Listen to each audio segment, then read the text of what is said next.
Greetings, beloved viewers. Due to the success of other YouTubers out there, thought it'd be a good idea to make videos where we tell some stories. Now, we all have interesting stories to tell, and there will be plenty of these videos to come, but for now, I'm going to tell you all a story of the scariest moment of my childhood life. So, back when I was a young little sprout, probably about 5 or 6 years old, both of my parents worked at the time, and I did not have the luxury of older siblings to watch me. So the obvious solution then was to hire a babysitter. And so I would go and spend my days in the home of Donna Blood. Let me just emphasize the fact that her last name was Blood. Her last name was Blood. Okay? Now, that terrifies me now. You can only imagine what little 5-year-old me was thinking. This is where kids come to die. I'm going to die here. I was not the only one who had the displeasure of being locked in Donna's prison of a home. Now, there were a bunch of other kids too, and I remember specifically there were 2 brothers. The oldest brother, he was sort of the pack leader, the alpha kiddo. So I went up to him one day and I wanted to play with them. Hey, can I play with you guys? And they would let me play with them if I did one simple task. I had to complete a dare. The dare was simple. All I had to do was sneak down into the basement and spy on him. Now, he was Donna's husband, and he did not like kids. I was afraid of what would happen if I got caught by him. On top of that, most of the rooms in that house were off limits. We couldn't go anywhere other than the front room. But the basement was explicitly forbidden. So, against my better judgment, I accepted the dare. Challenge accepted, if you will. So, the first part of the dare was simple. I just had to get to the stairs. So I look down the hallway. Nobody's coming. The coast is clear. And I make it down the first couple of stairs, just kind of like this, just nice and easy, right? Nice and easy. I thought, this isn't so bad. Suddenly, disaster strikes, and I hear footsteps coming down the hall, and I didn't know what to do. I froze. I couldn't keep going. It was way too far, and I couldn't go back, otherwise whoever was coming would see me, and I'd be caught for sure. So I used the only defense strategy in my arsenal. I laid flat on the stairs and held completely still. But it worked. The person that came down the hall totally unaware that I was there. So they go back down the hall and I'm just sitting there like... So I turn to go down the stairs some more, but I look and suddenly this chasm opens up between me and the next stair. And it takes every ounce of courage I have to then leap on to the next step. I don't know what happened. I was just so scared by the prospect that I could be caught at any moment. This was a high-risk mission. Eventually, I make it to the bottom. Do one of these, right? But then I look and I realize Donna lived in a split-level house. There was an entire smaller flight of stairs around the corner into the basement. I was only halfway. And it took me so long to get to this point. But luck was on my side. The kids were peering over the railing above me, cheering me on. I was filled with determination. I can do this.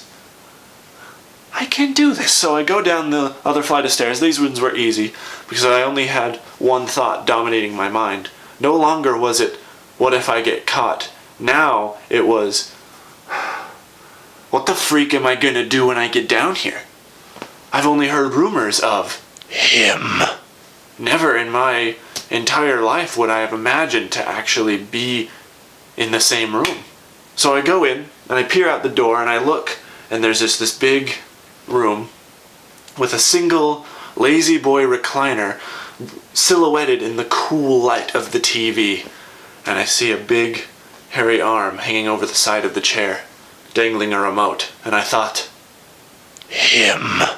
Okay, it's okay. It's cool, it's fine, it's cool, whatever, it's fine. I army crawl. I wasn't totally certain what army crawling was back then, so I was probably really just awkwardly dragging myself across the floor on my stomach, just kind of... So I make it, and I'm behind the chair at this point. And I look out, and I see something I did not... It was not in the job description, okay? Did not expect this to play out the way that it did, but I see two kids, boy and a girl, playing in front of the chair, and I thought, these are prisoners of war. They freaking had to be. They must have come down to complete the same dare I was assigned, and they got caught, and then they were forced to play in front of him. Come to find out later, they were really just relatives of Donna. They were twins. They were just coming to visit. But I like to think they were prisoners of war. So I'm behind the chair, and I'm thinking, well, this is some interesting information. This is a juicy fruit. And I don't mean like the crappy gum that loses its flavor in 5 minutes. No, this was a juicy, big, juicy, tropical fruit that nobody's ever heard of. And you take a bite and it just squirts juice out in all directions, hits the guy next to you in the eye, just... By the way, what is juicy fruit supposed to even taste like? It doesn't taste like fruit. It doesn't taste like fruit. So that's what this was. This was a juicy fruit of information. And I had to report this back to the kids upstairs. They would love this. Absolutely fall head over heels for this. But I needed more information. I needed to do a little bit more recon so I could get my story straight of what these kids were actually doing down here. Next to me, behind the chair, was a blanket. And I thought, the perfect cover. Yeah, I am full-blown secret agent by now. I grab the blanket, throw it over me, and I'm peering through this little hole I made in the blanket. And I start army crawling again, just slowly inching myself like a awkward, disabled caterpillar with a blanket over my head. I inch myself out into probably about the middle of the room where these kids were. And there's toys everywhere. And so I'm trying to step around these toys. And I do a pretty good job until suddenly, through my little peeking hole, the boy of the two kids makes eye contact with me through this hole. I quickly throw the blanket down and I just think, oh my gosh, my cover is blown. What am I gonna do? I have to abort. So I start to try and back up a little bit, but that's when the boy alerts him. And suddenly, he reaches over, grabs the blanket, throws it off of me, and at this point I am fully exposed, I'm fully exposed at this point.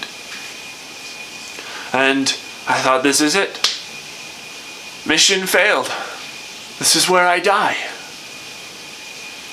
And all I could think to do in that moment was just cry.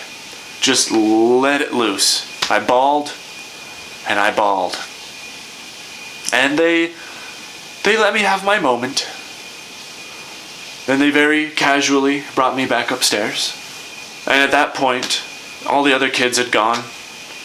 This mission had taken so long, at that point, my mom was the only one who had not come to pick me up at the end of the day. So I had nobody to report back to. I felt broken and defeated, but also filled with the best feeling ever because I lived. I freaking lived. I stared him right in the face, and I lived to see another day. I lived to see another day. But it was also the scariest moment of my childhood life.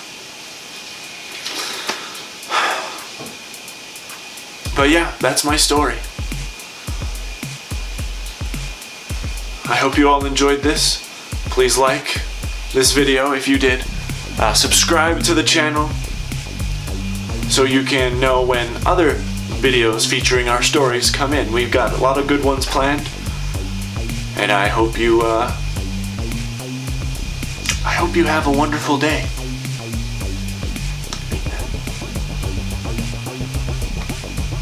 Good.